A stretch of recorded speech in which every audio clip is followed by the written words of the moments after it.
Estamos nesse momento, né, agora encerrando o nosso workshop sobre cultura. A gente vai falar um pouquinho aqui sobre o resgate da arte através das escrituras. Tudo que aconteceu até agora foi incrível e vocês devem ter desfrutado disso como eu. Então, vamos desfrutar desse momento, finalizando aqui, né? Queria que vocês se apresentassem primeiro, né? Já são rostos conhecidos aqui, mas tem gente nova aí, então falem um pouco aí sobre vocês e sobre o tema de hoje. Então, boa noite a todos. Meu nome é William, já participei de um Café com Palavra por aqui. Falei um pouco sobre calvinismo, né, o calvinismo. Eu fiz música no IFPB, estou para entrar em letras agora. Gosto muito da área de literatura, principalmente, como também de arte como um todo, ligado ao cristianismo. E meu objetivo aqui é estar podendo contribuir um pouco mais, né, para o debate. Boa noite a todos. Meu nome é Anderson Paz, vocês já me conhecem, né?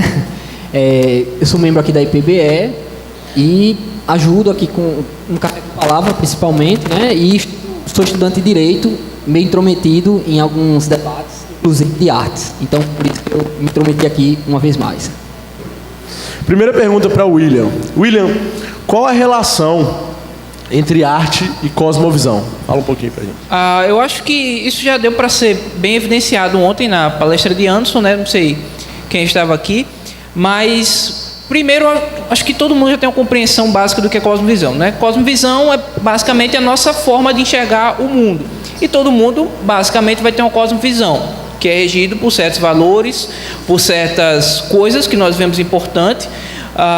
E que vai moldar toda a nossa forma de enxergar a realidade. E, basicamente, toda arte, há um esteta que define dessa forma, toda arte ela vai ser uma expressão de impressão. Ou seja, toda arte ela vai ter ali seu coeficiente de expressão de um artista que vai estar ali colocando certas impressões que lhe influenciaram a fazer aquela arte. E por isso, sempre aquilo ali vai estar carregado de uma cosmovisão. Sempre vai estar carregado de uma maneira que aquele artista tem para enxergar a realidade.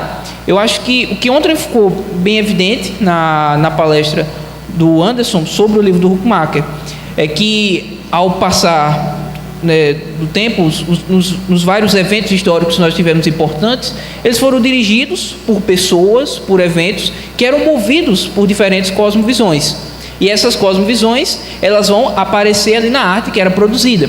Então, se você pegar, por exemplo, os gregos, a arte dos gregos, ela reproduzia, de certa forma, a maneira como os gregos enxergavam o mundo, baseada na ideia de harmonia, baseada na ideia de proporção, baseado na ideia de leis cósmicas, etc.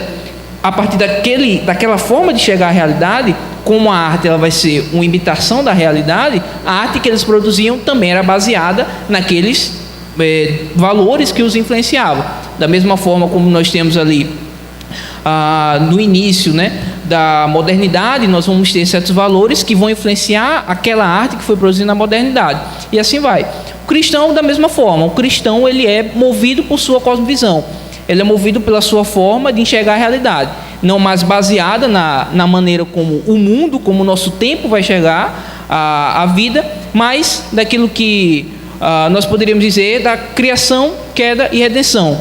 Esse é o panorama básico de como o cristão ele enxerga a realidade, baseado num Deus que criou o mundo, criou o homem à sua imagem e semelhança, para trabalhar nesse mundo, para moldar esse mundo para a glória dele, numa queda que aconteceu, que fez com que o homem se afastasse desse propósito, e da redenção em Cristo, que faz com que nós voltemos os nossos olhos para o motivo pelo qual nós somos feitos, que nós possamos operar. E assim a arte que nós vamos fazer também vai moldar isso daí. Se eu puder dar um exemplo literário, um livro que eu gosto muito se chama O Poder e a Glória, de um romancista chamado Graham Greene. Ele é um romancista católico e o livro ele se passa, conta a história de um padre vivendo no período de perseguição comunista no México.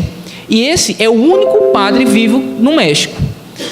E o interessante é que esse padre, ele teve um filho, mesmo sendo padre, e ele é um bêbado. Mas ele é o único padre que existe ali no México, que tem que cumprir ali suas obrigações. O que é interessante sobre esse livro? O autor vai colocar situações que são imorais, que aquele padre faz, que aquele padre pratica, mas ao mesmo tempo ele coloca aquilo de uma perspectiva não para glorificar aquilo dali, não para mostrar aquilo ali como uma coisa boa, mas para mostrar a podridão e a dificuldade que aquele padre tinha de viver com aquilo dali. Por quê? Porque nós estamos falando de um escritor cristão. Ao mesmo tempo, você vai ter um livro como A Idade da Razão, do Jean Paul Sartre, que era um ateu, que era um niilista, enfatizava muita coisa da liberdade, e boa parte dos livros dele vai tratar sobre problemas morais. E nunca vai ter uma perspectiva do que é certo, do que é errado. Sempre vai ter os problemas e cada um que decida da forma como bem entender. Então, isso é um exemplo prático de como a cosmovisão, de como esses pontos básicos de determinado artista vão influenciar a sua forma de escrever e de enxergar as situações que eles vão descrever ali. Eu leio Huckmacher, você Jean Paul Sartre. Então, se basicamente toda pessoa tem uma cosmovisão, todo artista é uma pessoa, logo na obra de arte vai estar impressa também aquela cosmovisão, não é isso? Só lembrando, Garnier está com os papéis aí, não é isso? Garnier, está com os papéis aí, né? Então pronto, quem tiver perguntas, levanta a mão que Garnier vai levar até vocês. Explica pra gente um pouquinho a respeito disso. A arte, ela precisa servir como meio para ter valor? Ou seja, o cristão, ao fazer arte, por exemplo, deve almejar, evangelizar? Como é que é isso aí? Explica pra gente. Bom, a arte, ela não precisa de justificativa no próprio ato de criação divina. Sendo assim, como qualquer coisa criada por Deus, a própria vontade de Deus, né, de modo que isso em si, fazer arte, uma arte que esteja adequada com a cosmovisão bíblica, já glorifica a Deus. Então, o próprio Huckmacher fala, né, que a arte não precisa ser usada como propaganda da igreja, como propaganda, inclusive do evangelho, né? Ela pode ser usada, não é uma proibição, mas se ela não for usada, isso também pode glorificar a Deus, né, logicamente considerando que essa arte esteja dentro de algumas estruturas da realidade criada por Deus, né? Então, a arte, nesse sentido, não precisa de justificativa. A igreja, quando fez isso na Idade Média, nós tratamos isso ontem, ela invadiu. Isso teve uma reação fortíssima na Renascença e que desencadeou depois com o humanismo, iluminismo, o distanciamento e a retirada da beleza, enfim, de qualquer postulado, que foi também causada como reação à atitude errônea da igreja de querer usar a arte como se fosse um meio para outra coisa. Então, uma música, por exemplo, a música cristã, ela pode ser feita para a glória de Deus, sem necessariamente usar o nome de Deus. A gente tem 2 livros na Bíblia que não usam o nome de Deus, né, e eles glorificam a Deus. Você tem Esté, Cantares, que glorificam a Deus, são textos inspirados por Deus. Então, tem uma frase de Jonas Madureira que diz o seguinte: os jovens cristãos, ao fazer arte, querem que essas obras sejam panfletos evangelísticos. Elas podem ser só obras de arte. Eu acho interessante porque fala sobre isso aí. Então, William, a arte, ela não precisa ser necessariamente religiosa. O cristão, ao fazer arte, ele precisa, né, colocar uma cruz ali, ele precisa destacar algum símbolo sagrado. Como é que é? Vamos supor que eu queira me tornar um artista hoje. O que eu devo colocar na minha obra? Pegando um gancho primeiro no que Anderson falou, é interessante nós percebermos que existem várias coisas que Deus fez na criação que são boas em si mesmas e que não têm uma utilidade prática. Por exemplo, se a gente for reparar em Gênesis 2, onde o autor de Gênesis faz toda uma descrição ali da criação e dos rios e etc., do Jardim do Éden. Ali vai estar dizendo que existia ouro no Éden, existia bedélio, existia pedras preciosas. E aí, para que Adão e Eva iam precisar de ouro? Né? Eles não iam precisar comprar nada, porque eles tinham tudo aquilo ali em vista. Eles não iam precisar construir casas de ouro, porque você já tinha madeira. Por que você construir com ouro? Então, não eram coisas que tinham utilidade prática, mas elas eram boas em si mesmo, como algo que era belo. Entende? Agora, respondendo a pergunta, primeiro a gente precisa diferir bem os termos, né? Quando você diz que a arte não precisa ser religiosa, peraí, a arte não precisa ser religiosa no sentido de que ela não deve ser apenas, ou ela não precisa ser uma expressão da sua confissão de fé, entende? Ela não precisa ser uma arte necessariamente...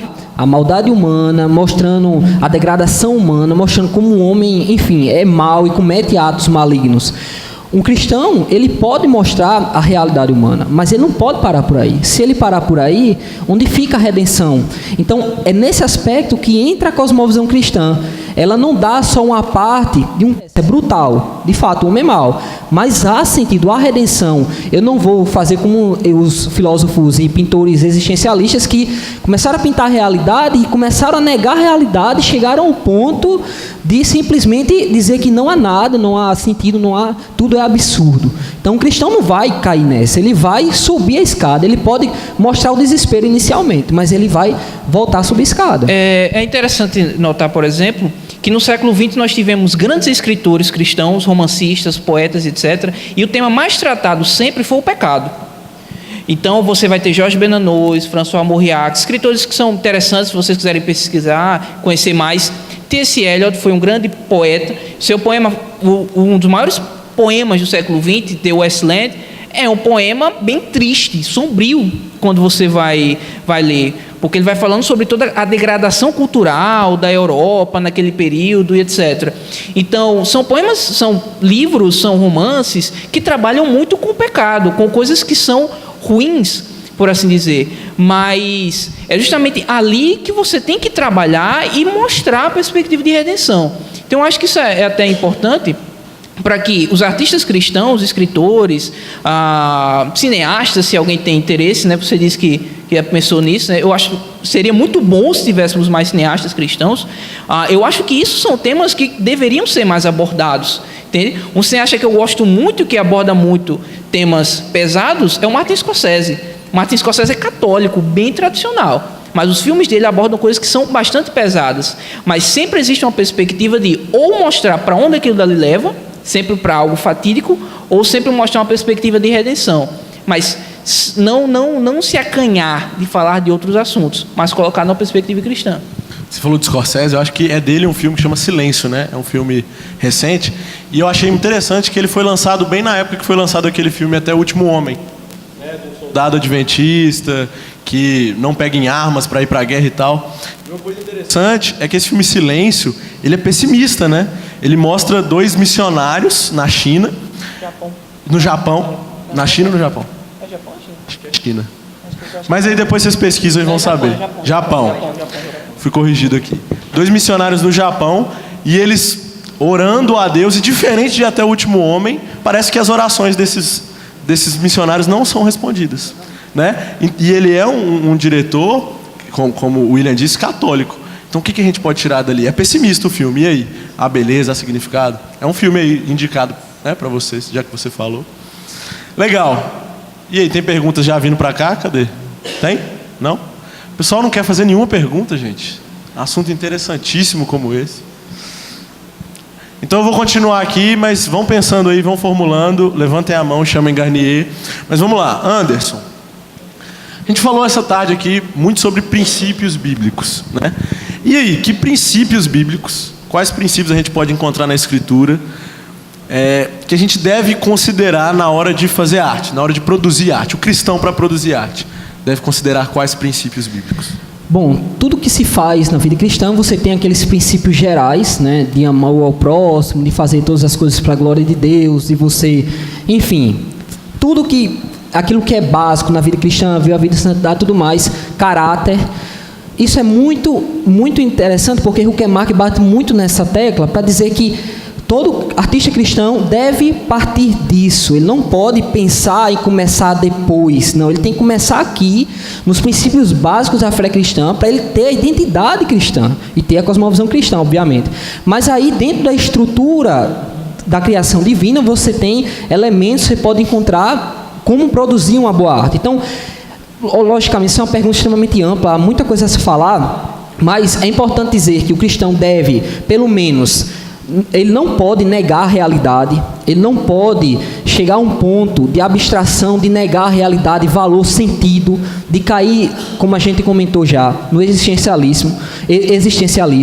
Ele pode mostrar harmonia, beleza, isso apontar para algo transcendente, para a glória de Deus, enfim, mostrando isso, inclusive, por obras que mostram a natureza, que mostram boas ações humanas, né? Então, que mais? Ele pode também, vamos pensar aqui, Além dessas coisas, o cristão, então, em última instância, tem que produzir um quadro, tem que produzir uma obra de arte, tem que produzir tudo isso dentro da estrutura da revelação divina, em que, considerando os aspectos políticos apartados da arte, considerando os outros aspectos, o aspecto eclesiástico como sendo outro aspecto da realidade, com uma finalidade específica, de modo que a arte ela tem uma autonomia que esteja diretamente ligada a Deus e isso sirva para glorificar a Deus diretamente. Então, o cristão, em última instância, dentro da estrutura da arte, ele tem o dever, dentro daquilo que ele produz, considerando inclusive a sua cultura, o país em que ele vive, qual a finalidade, para quem ele está falando, né? Considerando tudo isso, ele não pode produzir uma arte no Brasil pensando nos americanos, pensa nos brasileiros, a cultura brasileira, não demoniza a cultura brasileira, de modo como glorificar a Deus.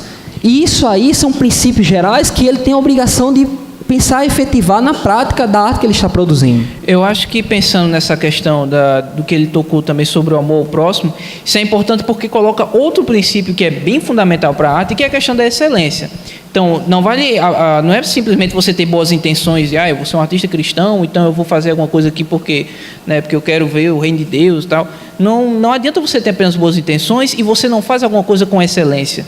Então, se você tem interesse, por exemplo, de escrever poesia, mas de fazer isso com uma vocação, você quer ser um poeta cristão, etc.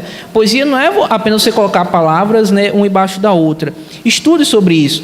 Primeiro que você não pode fazer nada do nada, certo? Você está imerso numa tradição, você está imerso em um conjunto de pessoas que escreveram assim você, que escreveram grandes obras, e então aprenda sobre essa tradição. Você quer escrever poesia? Pega os grandes poetas brasileiros, os grandes poetas de língua portuguesa como um todo, um Camões, um Manuel Bandeira, um Drummond de Andrade, um Jorge de Lima. Vai estudar sobre aquele estilo, vai estudar técnica. As pessoas às vezes acham que não é importante isso na arte, mas isso surge de uma cosmovisão revolucionária na arte, de você querer partir do nada, de você querer desvalorizar a técnica, querer desvalorizar princípios. Então, parta de princípios, estude sobre aquilo. Se você é um escritor, pratique seu estilo literário, pegue os grandes escritores brasileiros, trabalhe com aquilo, internacionais também, na música da mesma forma, mas trabalhe com o princípio da excelência. Não faça alguma coisa para você ser um artista pequeno, medíocre, é uma palavra pesada, mas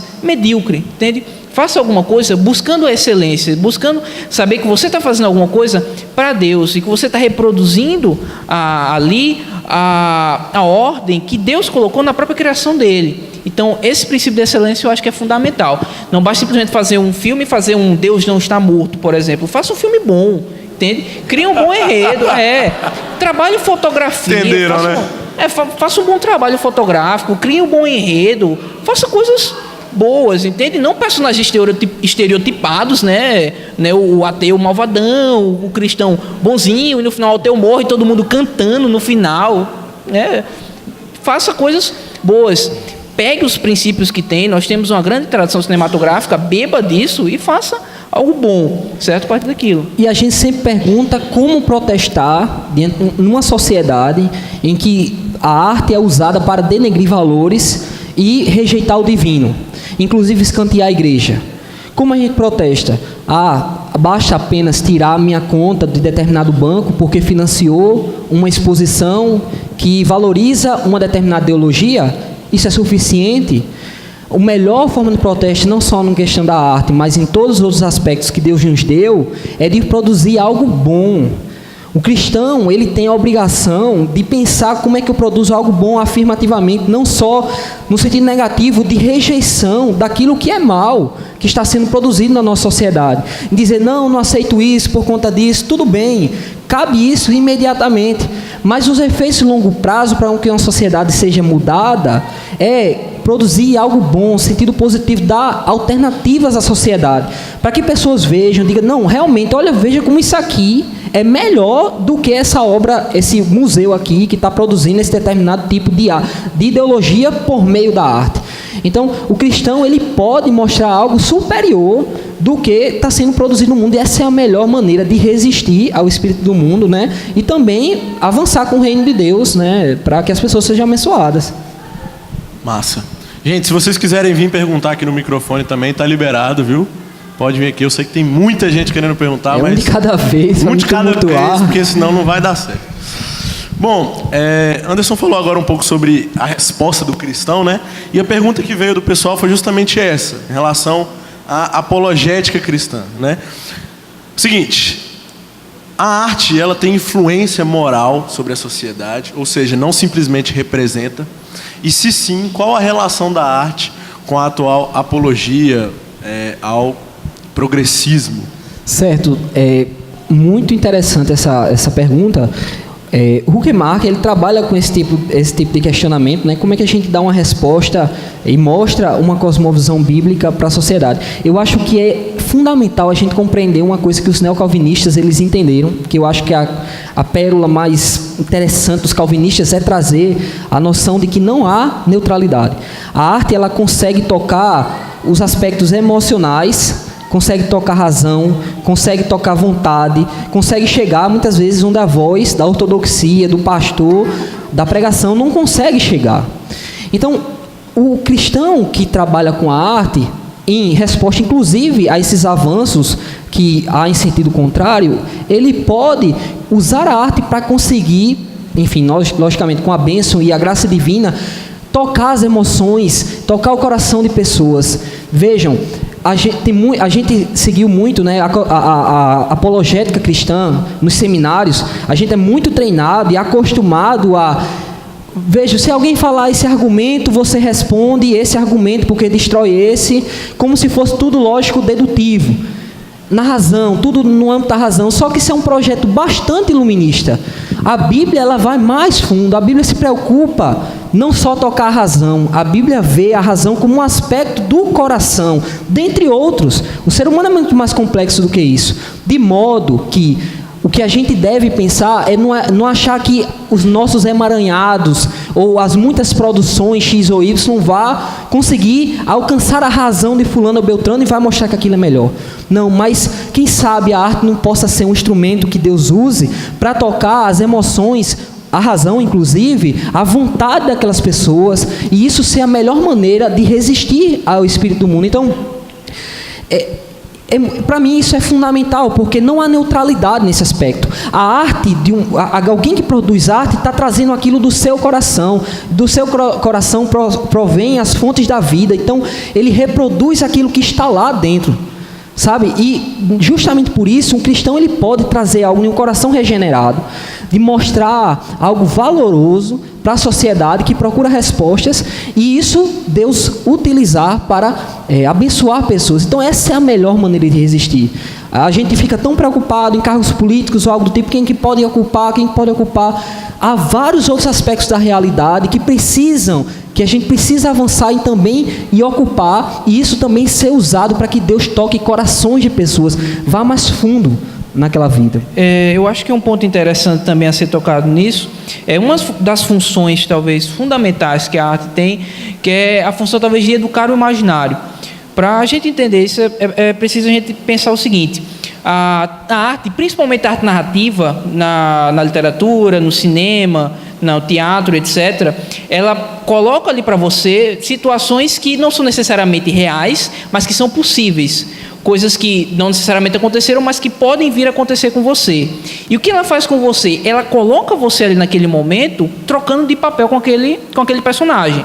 O que você faz quando a gente, por exemplo, lê um livro, a gente se identifica, ou a gente começa a identificar pessoas que estão ao nosso redor. Porque a literatura, principalmente, ela vai ser rica em tipos humanos, que quanto mais você lê, quanto mais você entra em contato, você se educa com aquilo dali. Porque você abre a sua imaginação para diferentes formas de enxergar, para diferentes situações que você passa a se imaginar ali. Por que isso é importante para uma sociedade? Porque a literatura de uma sociedade pode servir como um termômetro para você compreendê-la.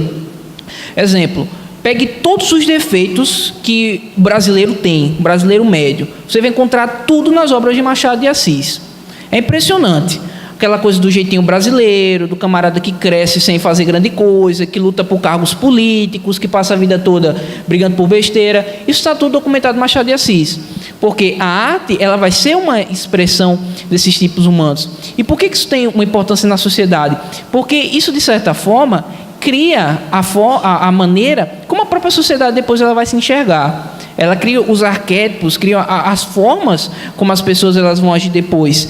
Então, se a gente for pensar nessa coisa do jeitinho brasileiro, isso começa primeiramente na glorificação do malandro na arte. Então, se você for ver o modelo de Macunaíma, do Mário de Andrade, ou na música lá do Chico Buarque, né, esqueci agora o nome da música. Enfim, então a música lá do Chico Buarque. Isso, de certa forma, adentra no meio da sociedade e faz com que a sociedade, de certa forma, pense daquela maneira. Entende? Onde que eu acho que a arte cristã se encaixa nisso? Porque, principalmente na modernidade, onde você perde o contato com as verdades fundamentais do cristianismo, eu acho que uma boa coisa da arte cristã é de apontar para essas verdades e mostrar a beleza delas. Então, por exemplo, uma dificuldade que tem para a gente falar da cruz de Cristo hoje em dia é que as pessoas elas não compreendem mais o sentido de sacrifício, de entrega. Então, como é que elas vão pensar na cruz de Cristo? Entende? A gente está no meio de muita autoafirmação. Até na arte tem muito esse tipo de coisa, né? O homossexual que se assume na sua arte, o gordinho que se assume na sua arte, a mulher que se assume na sua arte. Essa coisa da autoafirmação, do girar em torno do eu. Então, como é que você fala de sacrifício hoje em dia? A pessoa tem dificuldade de imaginar isso, de conceber o que é o sacrifício. O que é o bom da arte cristã? E que os bons artistas cristãos fizeram?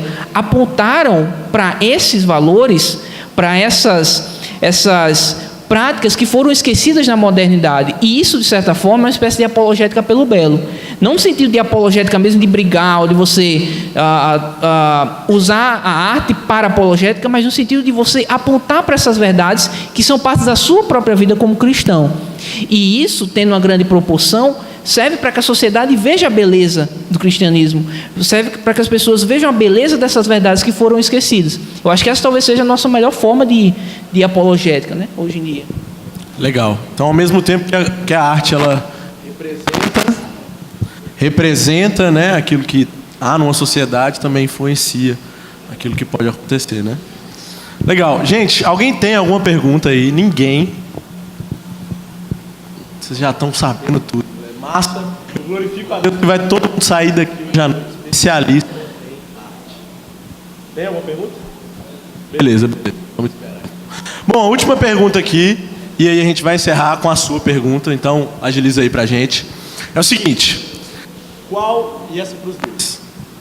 Tá escutando aí? Oi. Foi. Qual o propósito de uma arte cristã? Para a gente fechar. Já entendemos que sim, a arte representa e que a arte influencia. Já entendemos que não necessariamente a arte precisa ter, né, uma justificativa por parte de um cristão para ser feita. Mas então, afinal de contas, qual o propósito de uma arte cristã? Acho que tem os propósitos gerais, uma vez mais eu repito isso, né? De adorar a Deus, glorificar a Deus em todas as coisas. Mas, em termos mais específicos, a gente já pode apontar de que a arte precisa mostrar, a arte cristã pode mostrar beleza, harmonia e humanidade. Isso é muito importante porque a nossa sociedade cada vez mais perde isso, né? A crise que a gente vive é muito grande nesse aspecto, inclusive a crise artística, em que a própria política ela aglutinou a arte para si, com fins ideológicos e tudo mais. Então, não há mais, não se aponta mais para a verdade, não se aponta mais para a beleza, para algo transcendente. Então, eu acho que, sendo bem assim específico, a arte cristã ela pode resgatar uma humanidade nas pessoas, e que as pessoas vejam aquilo ali e dizem, não, eu quero ser assim, ou eu me reconheço como isso, ainda que o mundo seja conturbado, e aí possam eventualmente pensar no divino também. Então, eu creio que a arte de uma cosmovisão cristã, sendo bem colocada, sendo elevada no sentido para um bom debate público, ainda que não tenha o nome de Deus ou uma cruz nela, ela pode melhorar a percepção e inclusive da própria realidade que as pessoas da nossa sociedade têm, para mostrar que uma arte não precisa ser política, que a política mancha a arte, ela acaba com a arte, ela tira a beleza da arte, porque é outro aspecto da realidade invadindo algo que não deveria. Então, eu acredito que isso é muito importante. O artista cristão ele tem o dever de conectar o dia a dia da vida cristã a algo muito mais belo e sublime, para que as pessoas saltem e ultrapassem a linha do desespero que elas vivem sob, né? Eu acho que uma forma interessante da gente pensar isso é uma forma escatológica, talvez.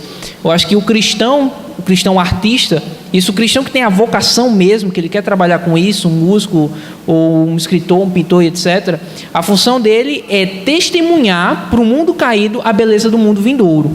Se a gente for pensar as descrições ali em Apocalipse, Novos Céus, Nova Terra, a gente vê uma coisa tão bela, né? O céu com ruas de ouro e tal, que é até estranho. Por que no céu vai ter ruas de ouro? Os anjos não precisam comprar nada, né? Com ouro, vão comprar asas novas. Não, você tem algo decorativo, você tem algo que serve de ornamentação, algo que é belo. Isso é a definição de beleza, algo que é bom, algo que é belo, que atrai você em si e por si mesmo. Então, isso é o papel do cristão. O cristão, ele testemunha para o mundo a beleza desse mundo vindouro e a beleza do que é a nossa cosmovisão. A arte, ela tem uma função fundamental, porque diferente da razão, um raciocínio lógico, ele convence a sua mente, mas a arte, algo belo, dá em você o desejo de participar daquilo. Quando você vê um belo filme, um poema, uma história, etc., você quer participar daquilo, você quer vivenciar daquilo, você quer fazer parte. Então, a arte cristã, ela tem que fazer isso, ela tem que testemunhar dessa beleza do mundo vindouro, testemunhar da beleza que é a cosmovisão cristã, em todas as áreas, a beleza do amor para o cristão, a beleza da amizade para o cristão, de todas essas coisas, e isso é o que dá esse sentido de participação, das pessoas olharem para aquilo, testemunharem daquilo e quererem fazer parte desse mundo que nós vivemos, que não é o mundo daqui. Legal. Oi, pronto, show. Não, tá tranquilo. É o seguinte, como colocar em prática essa redenção da cultura na busca por boa arte todos os dias? Ou seja, como ser contracultural na arte, se diferenciando do mundo e ao mesmo tempo tocando nele? Eu acho que o ainda é interessante é o seguinte, a gente está falando bastante sobre arte moderna, e é interessante que sempre se fala de arte moderna, no meio cristão, às vezes se demoniza muito a arte moderna. Mas a gente tem que entender o propósito, uma coisa interessante. O cristão, ele não tem que jogar fora essas coisas, porque em todo movimento, a gente sempre vai perceber que ele sempre surge na história, em contrapartida a um exagero que surgiu anteriormente. Dover dizia que isso era como se fosse uma espécie de juízo de Deus na história. E a arte moderna surge um pouco disso. Ela surge para resgatar um pouco de uma expressividade que existe. E às vezes de uma certa ambiguidade que existe na própria realidade. O que o cristão faz perante isso? Ele não joga fora, ele resgata aquilo. Eu vou dar um exemplo, um cineasta que eu gosto muito, chamado Terrence Malick. Não sei se vocês conhecem. Ele fez um filme que ficou bem famoso, O Árvore da Vida. O Terrence Malick, ele aproveita muito de algo que é comum na arte moderna, que é a abstração. O Árvore da Vida é um filme que as pessoas acham um pouco chato, porque é um pouco abstrato, parece um monte de imagens aparentemente soltas, mas aquilo dali é unido dentro de uma temática comum. Na música, do mesmo jeito. Há um compositor contemporâneo que eu gosto muito, um estoniano chamado Arvo Pärt, um compositor, ele é da Igreja Ortodoxa Russa. É muito interessante como ele utiliza muita coisa da música contemporânea, o atonalismo, coisas técnicas da música contemporânea, mas ele aproveita daquilo dali para, no final das contas, dar um fundo belo. Como é que você vai fazer isso aí? Eu não posso dar uma descrição para você, entende? Porque não é a minha vocação ser um músico, por exemplo. Eu fiz música durante 4 anos para entender que a minha vocação não é ser músico. Então, eu não posso descrever para você como é que você vai fazer isso, certo? Cinema do mesmo jeito. Enfim, eu não posso escrever para você digamos, uma receita, um manual, como ser um artista cristão. Se você tem a vocação, você vai ter que se virar, e você vai ter que fazer isso daí. Então, não tem muito para onde correr, sabe? Eu acho que tem que partir disso, eu acho que tem que partir de resgatar os elementos que são, mesmo da arte moderna e mesmo do nosso país.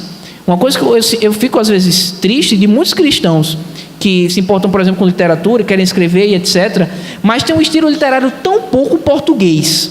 Por que eu digo pouco português? Porque a língua portuguesa, ela é tão bonita, ela é tão bem usada por certos autores, o Machado de Assis, por exemplo, o Gilberto Freire, para mim é o meu mestre de escrita, fantástico, e eu vejo cristãos escrevendo pouco a partir daquilo dali, ou usando os elementos culturais do próprio Brasil, por exemplo, pegando certos elementos da filosofia reformacional e etc., para falar de um Machado de Assis, por exemplo, ou de um Graciliano Ramos, ou de alguém da cultura brasileira, sabe? Então a gente tem que resgatar esses elementos também, tem que trazer esses elementos e colocá-los onde eles deveriam estar, que é aos pés de Cristo, aos pés do verdadeiro fundamento da arte, da verdadeira beleza que existe entre essas coisas. Então eu acho que vai bem por aí. Não posso dar um manual, não posso dar uma receita do que deve fazer, mas se você tem a vocação, você vai saber do que você tem que fazer. Sabe? Eu acho que o artista é vocacionado. Se você é vocacionado é porque Deus te deu essa sensibilidade, para você ter essa visão, para você ter esse olhar e você trabalhar em cima daquilo dali.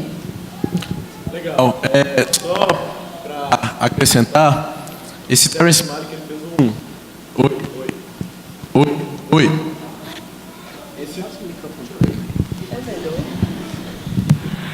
Já que a gente está terminando, né? Esse Terrence Malick ele fez um outro filme chamado Cavaleiro de Copas, que é muito bom, e tem uma parábola nesse filme que eu achei interessante, que é sobre um príncipe. Esse príncipe foi mandado pelo rei a uma terra estrangeira para buscar algo que havia lá daquele rei.